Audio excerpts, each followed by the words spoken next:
I don't know at what point I started thinking there is this potential for us to do something really big, but somewhere in the last 2 or 3 months, as I was watching the information about vaccinations and kind of thinking through the timetable, and listening and watching our staff and our teams work on the projects they're working on, it dawned on me, and maybe I'm wrong, maybe I'm overestimating this, but I really believe there's something in this idea that this summer will be more important than any summer has been in a long time for kids and teenagers when they have the potential to re-engage. And I know that's why we're launching something in a brand new way, only because we want to help lead and help partner with organizations around the world to help kids re-engage this summer in a way that they haven't been able to.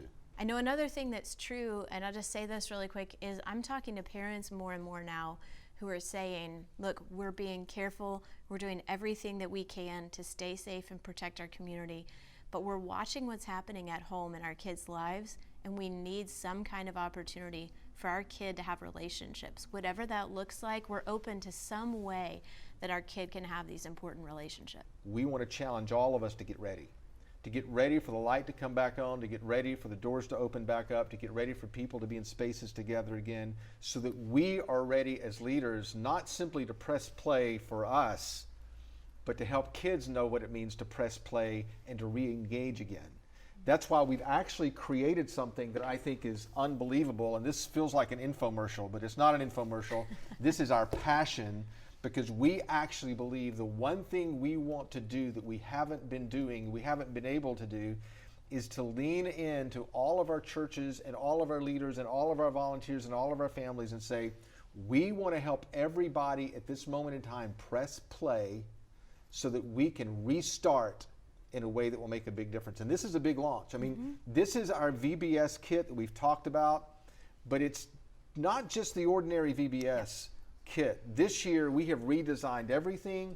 We started with the content. We started with the content in the mind of what would we want to say to kids when they first show back up? It's everything that I would want my own kids to know as a parent.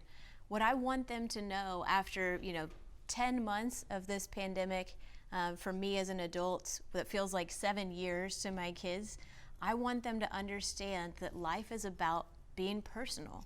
I mean, it's about being known. It's about knowing others. There's something in the message of it's personal that seems particularly important this summer. And the thing I love about that is I know when you first worked on the book, It's Personal, and you started digging into the story of Jesus in the New Testament, actually what Jesus did is he gave us all an invitation to press play, to engage.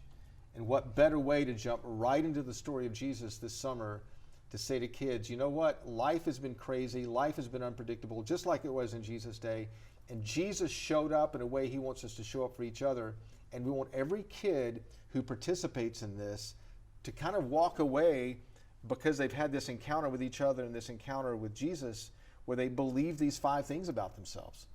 First of all, that they believe that they are known, that somewhere in the context of their life, they're not invisible, and that they know they belong, that there is a community that they can connect with, and that they know they're forgiven, and they know they can change, and they know they can make a difference. That all this shows up. What would it look like if simply coming out of all of this with depression that has skyrocketed, with anxiety that has skyrocketed, that kids actually have an experience this summer where these 5 things kind of go down deep in their core and they walk away as confident kids, even in the context of a world that's uncertain? I mean, absolutely. I think it's personal. That idea resonates on so many different levels for families, for each one of us personally.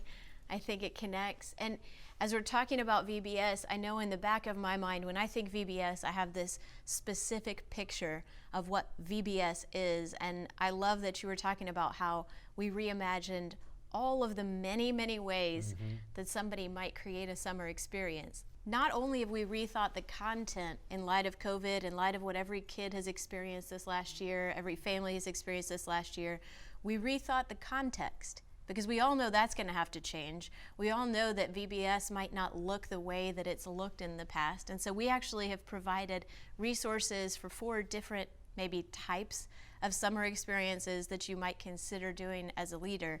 And so one of those is an in-person, socially distanced VBS. So you might be in a place where you can gather families and kids personally, maybe at your church. But we have some ideas about how you can be socially distanced, and we've worked really hard as a team to provide some options that would make sure we're still protecting someone's safety even in a physical kind of VBS environment. Another one of those would be virtual or at-home VBS. So if you want to include families virtually online, our team has put together some amazing solutions for what that might look like. And I know our family has experienced some really powerful virtual experiences this last year. I've watched my kids as they've responded to leaders who've shown up in their life virtually, and it's made a huge difference. So this is still a really, really great option for doing something this summer, for pressing play virtually this summer. A third option is a drive-in VBS. So many of you have done drive-in experiences already, so you already know what this looks like and how this might work. But if you're looking for some more ideas, we would hope that you could check this out. Again, our teams have gathered some best practices from what we've heard.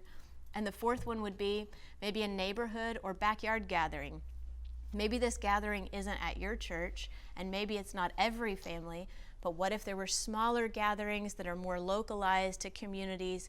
And that might be another way to make this the best summer ever. But we don't care how you do something this summer. I think we're just saying it's important that you do something this summer.